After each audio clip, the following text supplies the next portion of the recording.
Hello ಮಕ್ಕಳೇ, welcome to simplified minds. So ಮಕ್ಕಳೇ, ನಮ್ಮ ಸಿಂಪ್ಲಿಫೈಡ್ ಮೈಂಡ್ಸಲ್ಲಿ ಫಿಸಿಕ್ಸು, ಕೆಮಿಸ್ಟ್ರಿ, ಮ್ಯಾಥ್ಸು, ಬಯಾಲಜಿ ಎಲ್ಲ ವೀಡಿಯೋಸು ಬರ್ತಾ ಇರುತ್ತೆ. ನೀವೆಲ್ಲ ನೋಡ್ತಾ ಇರ್ತೀರಿ. ಎಲ್ಲದರಲ್ಲೂ ಔಟ್ ಆಫ್ ಔಟ್ ಸ್ಕೋರ್ ಮಾಡೋಕ್ಕಂತ ಹೇಳ್ತಾ ಇರ್ತೀನಿ. ನಮಗೆ ನಾಟ್ ಓನ್ಲಿ PCMB ಮಕ್ಕಳೇ, ನನಗೆ ಈವನ್ ಕನ್ನಡದಲ್ಲಿ ನೀವೆಲ್ಲ ನಮ್ಮ ಭಾಷೆ ಕನ್ನಡದಲ್ಲಿ 80 ಔಟ್ ಆಫ್ 80 ಸ್ಕೋರ್ ಮಾಡಲೇಬೇಕು. ಸೊ ನಿಮಗೆ 80 ಔಟ್ ಆಫ್ 80 ತರಿಸೋದಕ್ಕೆ ನನ್ನ ಜೊತೆ ಇದ್ದಾರೆ doctor Chandrakant Hosur sir. So ನಾನು ಅವ್ರಿಗೆ ಮೈಕ್ ಕೊಡ್ತೀನಿ. ನಿಮ್ಗೆ ಏನೇನು ಬೇಕು ಕ್ವಶನ್ ಅವ್ರನ್ನ ಕೇಳಿ. ಆ್ಯಂಡ್ ದಟ್ಸ್ ಇಟ್ ಮಕ್ಕಳೇ. ಓಕೆ, ಆತ್ಮೀಯ ವಿದ್ಯಾರ್ಥಿಗಳೇ, ವಾರ್ಷಿಕ ಪರೀಕ್ಷೆಯಲ್ಲಿ ಕನ್ನಡ ವಿಷಯದಲ್ಲಿ 80ಕ್ಕೆ 80 ಅಂಕಗಳನ್ನ ತೆಗೆದುಕೊಳ್ಬೇಕಾದಂಥದ್ದು ಭಾಳ ಪ್ರಮುಖವಾಗಿರ್ತಕ್ಕಂಥದ್ದು ಮತ್ತು ಭಾಳ ತುಂಬ ಸುಲಭ ಕೂಡ ಹೌದು. ಹಾಗಿದ್ರೆ 80ಕ್ಕೆ 80 ಅಂಕಗಳನ್ನ ತೆಗೆದುಕೊಳ್ಳಿಕ್ಕೆ ನಾವು ಮಾಡಬೇಕಾಗಿರ್ತಕ್ಕಂಥ, ಕೈಗೊಳ್ಳಬೇಕಾಗಿರ್ತಕ್ಕಂಥ ಮುನ್ನೆಚ್ಚರಿಕಾ ಕ್ರಮಗಳು ಯಾವುವು? ಯಾವ ಸಂದರ್ಭದಲ್ಲಿ ನಾವು ಅಂಕಗಳನ್ನ ಕಳ್ಕೊಳ್ತೀವಿ, ಯಾವ್ಯಾವ ವಿಭಾಗದಲ್ಲಿ ಎಷ್ಟೆಷ್ಟು ಅಂಕಗಳಿದ್ದಾವೆ, ಅದೆಲ್ಲವನ್ನು ಸ್ವಲ್ಪ ಸವಿಸ್ತಾರವಾಗಿ ನೋಡೋಣ. ಹಾಗಿದ್ರೆ ವಿದ್ಯಾರ್ಥಿಗಳೇ, ಒಟ್ಟು ನಾವು 4 ವಿಭಾಗಗಳನ್ನಾಗಿ ಮಾಡ್ತೀವಿ. ಇಲ್ಲಿ ಅ ವಿಭಾಗ ಅನ್ನುವಂಥದ್ದೊಂದಿದೆ. ಅ ವಿಭಾಗದಲ್ಲಿ ನೀವು ಪ್ರಾರಂಭದಲ್ಲಿ ಮೊದಲ ಮತ್ತು 2ನೇ ಪುಟದಲ್ಲಿನೇ ಇದನ್ನು ಬರಿಬೇಕು. 20 ಅಂಕಗಳು ಬಹುಮುಖ್ಯವಾಗಿರ್ತಕ್ಕಂಥವು. ಇಲ್ಲಿ ಒಂದು ಅಂದರೆ ಬಹು ಆಯ್ಕೆ ಪ್ರಶ್ನೆಗಳು 10 ಪ್ರಶ್ನೆಗಳಿರ್ತವೆ. ಈ 10 ಬಹು ಆಯ್ಕೆ ಪ್ರಶ್ನೆಗಳಲ್ಲಿ ನಿಮಗೆ ಗದ್ಯ ಭಾಗಕ್ಕೆ ಸಂಬಂಧಪಟ್ಟಂಥ 4, ಪದ್ಯ ಭಾಗಕ್ಕೆ 3, ದೀರ್ಘ ಗದ್ಯಕ್ಕೆ 3, ಒಟ್ಟು 10 ಅಂಕಗಳಲ್ಲಿ ನಾವು ಎಲ್ಲಿ ಕಳ್ಕೊಳ್ಳಿಕ್ಕೆ ಸಾಧ್ಯ ಇದೆ ಅಂತಂದರೆ, ಒಂದು 10 ಬಹು ಆಯ್ಕೆ ಪ್ರಶ್ನೆಗಳಲ್ಲಿ ಕನಿಷ್ಠ 2 ಪ್ರಶ್ನೆಗಳನ್ನ ನಾವು ಏನು ಮಾಡಿರ್ತೀವಿ ಅಂತಂದರೆ ಹಾಟ್ ಕ್ವಶನ್ ಅಂತ ತೆಗಿತೀವಿ, ಅಪ್ಲೈಡ್ ಕ್ವಶನ್ ಅಂತ ತೆಗಿತೀವಿ. ಯಾಕಂದರೆ ಪ್ರಶ್ನೆ ಪತ್ರಿಕೆ ಹೇಗಿರಬೇಕು ಅಂತಂದರೆ ಸರಳತೆಯಿಂದ ಕಠಿಣತೆವರೆಗೆ ಇರಬೇಕು ಅಂತ. ಯಾರು ಅಂತಿಮ ಹಂತದವರೆಗೆ 80ಕ್ಕೂ 80 ತೆಗೆದುಕೊಳ್ತಕ್ಕಂಥ ವಿದ್ಯಾರ್ಥಿಗಳು ಕೂಡ ಸ್ವಲ್ಪ ಯೋಚನೆ ಮಾಡಿ ಬರೆಯುವಂತಹ ಕಠಿಣ ಪ್ರಶ್ನೆಗಳು ಇರ್ತವೆ. 10ರಲ್ಲಿ ಕನಿಷ್ಠ 2 ಕಠಿಣ ಪ್ರಶ್ನೆಗಳಿರ್ತವೆ.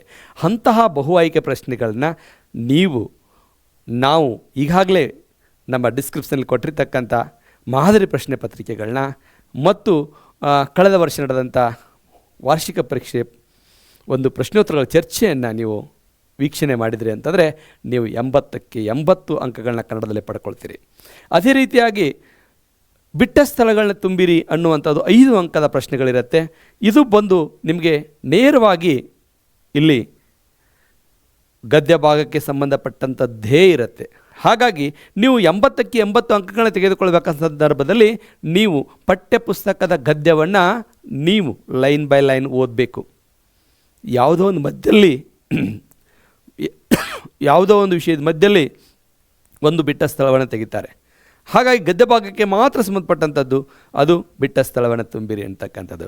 ಇನ್ನೂ ಒಂದು ಸುಲಭ ಹೇಳಬೇಕು ಅಂತಂದರೆ 80ಕ್ಕೆ 80 ತೆಗೆದುಕೊಳ್ತಕ್ಕಂಥ ವಿದ್ಯಾರ್ಥಿಗಳು ಗಮನಿಸಬೇಕಾದದ್ದು ಏನು ಅಂತಂದರೆ, ಲೇಖಕರ ಹೆಸರು, ಆಕರ ಕೃತಿ ಮತ್ತು ಪದ್ಯದ ಶೀರ್ಷಿಕೆ ಮತ್ತು ಲೇಖಕರ ವಿಷಯವನ್ನು ಸವಿಸ್ತಾರವಾಗಿ ತಿಳ್ಕೊಂಡ್ರೆ ಹೊಂದಿಸಿ ಬರೆಯಿರತಕ್ಕಂಥ 5 ಅಂಕಗಳನ್ನು ನೀವು ಪಡೆದೇ ತೀರ್ತೀರಿ. ಈ 20 ಅಂಕಗಳನ್ನು ಪ್ರಾರಂಭದಲ್ಲಿ ನೀವು ಮೊದಲ ಪುಟದಲ್ಲೇ ಬರಿಬೇಕು. ಸೂಕ್ತವಾದ್ದನ್ನು ಆಯ್ಕೆ ಮಾಡೇ ಬರಿಬೇಕು. ಓವರ್ಲ್ಯಾಪ್ಸ್ ಮಾಡೋದಾಗಿರಲಿ, ಸ್ಕ್ರ್ಯಾಚ್ ಮಾಡೋದಾಗಲಿ ಮಾಡಬೇಡಿ. ನೀಟಾಗಿ ಮಾಡಿ. First impression is the best impression. ಮೌಲ್ಯಮಾಪಕರನ್ನು ನೀವೆಲ್ಲರೂ ಫಸ್ಟ್ ಅವರನ್ನು ಉತ್ಸಾಹಗೊಳಿಸ್ತಕ್ಕಂಥದ್ದು, ಜೊತೆಗೆ ನಿಮ್ಮ ಮೇಲೆ ಕಾನ್ಫಿಡೆನ್ಸ್ ಬರಬೇಕು ಅಂತಂದರೆ ಈ ಪ್ರಾರಂಭದ ಪುಟದಲ್ಲಿರ್ತಕ್ಕಂಥ 1 ಅಂಕದ 20 ಪ್ರಶ್ನೆಗಳಿಗೆ ಸರಿಯಾಗಿ ಉತ್ತರಿಸಿದರೆ ನೀವು 80ಕ್ಕೆ 80 ಮಾಡ್ತೀರಿ. ಅದೇ ರೀತಿಯಾಗಿ ಆ ವಿಭಾಗದಲ್ಲಿ ಬರ್ತಕ್ಕಂಥದ್ದು 2-3 ವಾಕ್ಯಗಳಲ್ಲಿ ಉತ್ತರಿಸಿರಿ ಅಂತಕ್ಕಂಥದ್ದು. ಇಲ್ಲಿ ಪದ್ಯ ಭಾಗದಲ್ಲಿ 3 × 2 ಒಟ್ಟು 6 ಅಂಕಗಳು. ಅದೇ ರೀತಿ ಗದ್ಯ ಭಾಗದಲ್ಲಿ 2 × 2 4 ಅಂಕಗಳು. ದೀರ್ಘ ಗದ್ಯದಲ್ಲಿ 2 × 2 4 ಅಂಕಗಳು. ಒಟ್ಟು 2-3 ವಾಕ್ಯಗಳಲ್ಲಿ ಉತ್ತರಿಸಬೇಕಾದಂಥದ್ದಕ್ಕೆ ನೀವು 6, 4, 10, 14 ಅಂಕಗಳಿಗೆ 2 ಅಂಕಗಳಲ್ಲಿ ಉತ್ತರವನ್ನು ನೀವು ಬರೀತೀರಿ. ಇದರಲ್ಲಿ ನಾವೇನು ಮಾಡಬೇಕು, ಯಾವ ರೀತಿಯಾಗಿರ್ತಕ್ಕಂಥ ತಯಾರಿಯನ್ನು ಮಾಡ್ಕೊಳ್ಬೇಕು, ಭಾಳ ಇಂಪಾರ್ಟೆಂಟು. ಇಲ್ಲಿ 2 ಅಥವಾ 3 ವಾಕ್ಯಗಳನ್ನ ಅಂತ ಕೇಳಿದ್ದಾರೆ. ನಮಗೆ ಕೊಟ್ಟಿರುವ ಪ್ರಶ್ನೆಗೆ ಸಮಂಜಸವಾಗಿರ್ತಕ್ಕಂಥ ಉತ್ತರವನ್ನು ಸಂಕ್ಷಿಪ್ತಕರಣಗೊಳಿಸಿ ಬರೆಯುವಂಥದ್ದು ಒಂದು ಕೌಶಲ್ಯ. ಅಕ್ಷರಗಳ ದೋಷ ಆಗದೇ ಇರುವ ಹಾಗೆ, ವಾಕ್ಯ ದೋಷವಾಗದೇ ಇರುವ ಹಾಗೆ ಬರೆದ್ರೆ 80ಕ್ಕೆ 80 ಅಂಕ ಗಳಿಸ್ತೀರಿ. ಅದೇ ರೀತಿಯಾಗಿ ಈ ವಿಭಾಗ ಅಂತ ಬರುತ್ತೆ. ಇದು 3 ಅಂಕದ ವಿಭಾಗ. ಇಲ್ಲಿ ಸಂದರ್ಭದೊಡನೆ ಸ್ಪಷ್ಟೀಕರಿಸಿರಿ ಅನ್ನುವಂಥದ್ದು. ಸಂದರ್ಭದೊಡನೆ ಸ್ಪಷ್ಟೀಕರಿಸಿರಿ ಅನ್ನುವಂಥದ್ದು ಇಡೀ ನಿಮಗೆ ಪದ್ಯಭಾಗದಲ್ಲಿ ಕೇವಲ ನಾವು ಎರಡನ್ನ ಬರೀಬೇಕಾಗತ್ತೆ. ಒಂದಕ್ಕೆ 3 ಅಂಕ, 2 ಸಂದರ್ಭ ಸ್ಪಷ್ಟೀಕರಿಸಿರಿ, ಒಟ್ಟು 6 ಅಂಕ. ಗದ್ಯ ಭಾಗದಲ್ಲಿ 3 ಅಂಕದ 1, ದೀರ್ಘಗದ್ಯದಲ್ಲಿ 3 ಅಂಕದ 1. ಹಾಗಿದ್ರೆ ಇಷ್ಟೇ ಕೊಟ್ಟಿವಿ ಅಂತಲ್ಲ, ಇದಕ್ಕೆ ಆಯ್ಕೆಗಳಿರ್ತವೆ. ಬೇಕಾದ 3ಕ್ಕೆ ಬರೀರಿ, ಬೇಕಾದ 2ಕ್ಕೆ ಬರೀರಿ ಅಂತಿದ್ದಾಗ ನಿಮಗೆ ಹೆಚ್ಚಿರುತ್ತೆ. ಆದರೆ ಅತಿಯಾಗಿ ಗೊತ್ತಿರತಕ್ಕಂಥ ಆತ್ಮವಿಶ್ವಾಸದಿಂದ ಸರಿಯಾದ ಉತ್ತರವನ್ನು ಬರೆದಾಗಲೇ ಮಾತ್ರ 80ಕ್ಕೆ 80 ಪಡ್ಕೊಳ್ಳೋಕ್ಕೆ ಸಾಧ್ಯ ಆಗುತ್ತೆ ವಿದ್ಯಾರ್ಥಿಗಳೇ. ಅದೇ ರೀತಿಯಾಗಿ ಈ ವಿಭಾಗ ಅಂತಕ್ಕಂಥದ್ದು ಪೂರ್ಣಗೊಂಡ ನಂತರ ನಮಗೆ ಮುಂದಿನದು ಈ ವಿಭಾಗ. ಇದು ಬಹಳ ಮುಖ್ಯವಾಗಿರ್ತಕ್ಕಂಥದ್ದು. ಇಲ್ಲಿ ಬಹಳ ಸಂಕ್ಷಿಪ್ತೀಕರಣಗೊಳಿಸಿದ್ದಾರೆ. ಯಾಕಂದರೆ ಮುಂಚೆ ಎಲ್ಲ 4 ಅಂಕದ 4 ಪ್ರಶ್ನೆಗಳಿಗೆ ಬಹಳಷ್ಟು ಪ್ರಶ್ನೆಗಳಿಗೆ ಉತ್ತರಿಸಬೇಕಾಗ್ತಿತ್ತು. ಈಗ ಪದ್ಯಭಾಗದಲ್ಲಿ ನಿಮಗೆ 5-6 ವಾಕ್ಯಗಳಲ್ಲಿ ಉತ್ತರಿಸಿರಿ ಅಂತಕ್ಕಂಥಲ್ಲಿ 4 ಅಂಕದ 2 ಪ್ರಶ್ನೆಗಳಿಗೆ ಉತ್ತರಿಸಬೇಕು, ಒಟ್ಟು 8 ಅಂಕ. ಗದ್ಯ ಭಾಗದಲ್ಲಿ 4 ಅಂಕದ 1, ಒಟ್ಟು 4 ಅಂಕ. ದೀರ್ಘಗದ್ಯದಲ್ಲಿ 4 ಅಂಕದ 1 ಉತ್ತರಿಸಬೇಕು. ಇದು ಈ ವಿಭಾಗ ಪೂರ್ಣಗೊಂಡಾಗ ನಂತರ ಬರ್ತಕ್ಕಂಥದ್ದೇ ಭಾಷಾಭ್ಯಾಸ.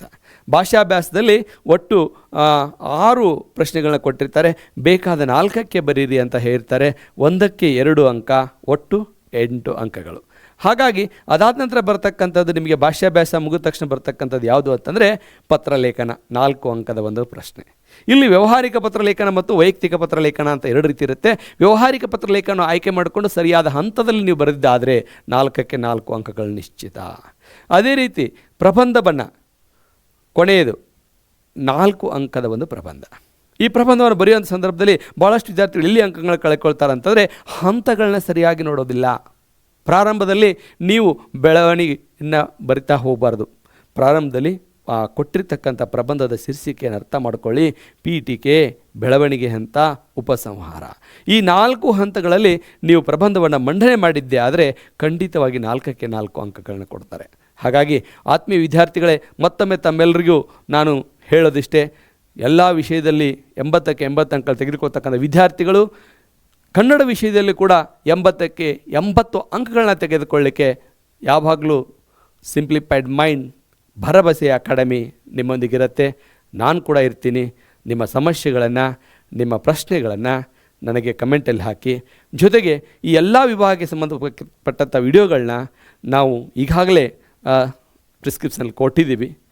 ಆ ಎಲ್ಲ ವಿಡಿಯೋಗಳನ್ನ ನಾವು ಈಗಾಗಲೇ ಅಪ್ಲೋಡ್ ಮಾಡ್ತಾಯಿದ್ದೀವಿ. ನೀವು ವಿಡಿಯೋಗಳನ್ನ ನೋಡಿ ಅಲ್ಲೇನಾದರೂ ಪ್ರಶ್ನೆಗಳು ಉದ್ಭವ ಇದ್ದರೆ ಕಮೆಂಟ್ ಮಾಡಿ, ಅದಕ್ಕೆ ನಾವು ಪರಿಹರಿಸ್ತೀವಿ. ನಿಮ್ಮೊಂದಿಗೆ ನಾವಿರ್ತೀವಿ. ಭರವಸೆ ಅಕಾಡೆಮಿ ಕೇವಲ ಭರವಸೆ ಕೊಡೋದಲ್ಲ, ಭರವಸೆ ನಿಮ್ಮೊಂದಿಗಿರ್ತೀವಿ. ಹಾಗಾಗಿ 80ಕ್ಕೆ 80 ಮಾತೃಭಾಷೆ ಕನ್ನಡ ನಾವು ತೆಗೆದುಕೊಳ್ಬೇಕು. ಇದು ಬಹಳ ಒಂದು ಆತ್ಮವಿಶ್ವಾಸದ ಪ್ರಶ್ನೆ ಮತ್ತು ನಮಗೊಂದು ಹೆಮ್ಮೆ ಇರುತ್ತೆ ಅಂತ ಹೇಳ್ತಾ ಎಲ್ರಿಗೂ ನಮಸ್ಕಾರ.